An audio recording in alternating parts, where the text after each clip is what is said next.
Hello, I'm Marion Duncan, here for this week's reflection on Wednesday the 9th of August. Now, I should have been with you on the 14th of June for the reflection, but I had it down in my calendar as the 21st, and therefore I had to apologise to everyone for the mix-up.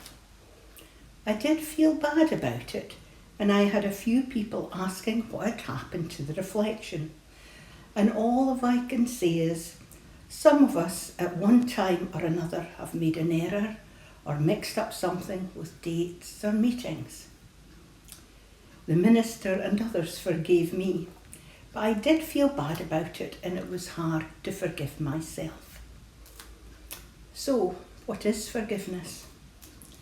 Forgiveness is choosing to let go of anger so that you can work through and release all of the stuff that often goes with holding on to negative past events. Hurt, betrayal, sadness, disappointment, bitterness, fear, loss of power, loss of confidence, lots more. There are two main types of forgiveness: forgiving the other person and forgiving yourself. And sometimes they can happen at the same time, depending on the situation or event. In forgiving someone, we do more for ourselves than for the other person, because the opposite of forgiveness is punishment. And when we hold on to hurt, anger and betrayal, then what we're really doing is punishing ourselves. This doesn't mean that you let yourself be taken advantage of or manipulated, but it means that you release the negative and focus instead on realistic optimism. Having belief that things can and will get better, and being prepared to make changes if someone tries to take advantage of that optimism. Two people come to mind when I think about forgiveness.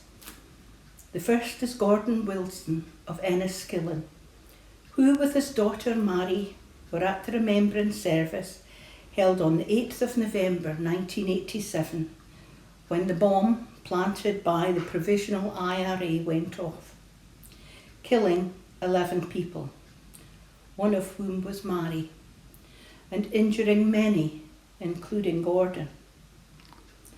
And as he was being interviewed hours later, his words were, "I bear no ill will, I bear no grudge." Gordon Wilson's call for forgiveness and reconciliation came to be called the spirit of Enniskillen.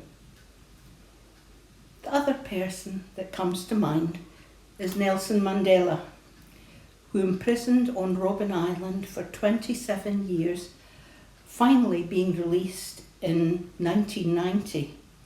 And his words were, "I greet you all in the name of peace, democracy and freedom for all."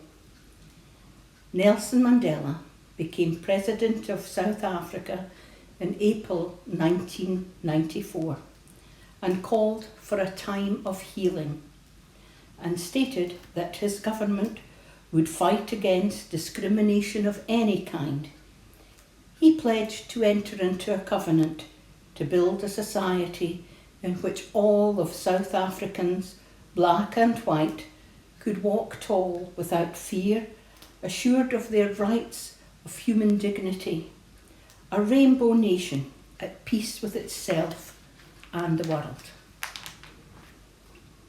These are just two men who saw the horrors of fighting firsthand, but that forgiveness and love was the way to stop unjustness and hate. I say the Lord's Prayer to myself every day, and I always pause at the line, "Forgive us our debts as we forgive our debtors," because forgiveness isn't easy. But if you believe in God, you need to confess your sins to God, and He will forgive you. just as you and I should forgive others, helping yourself to find a greater peace.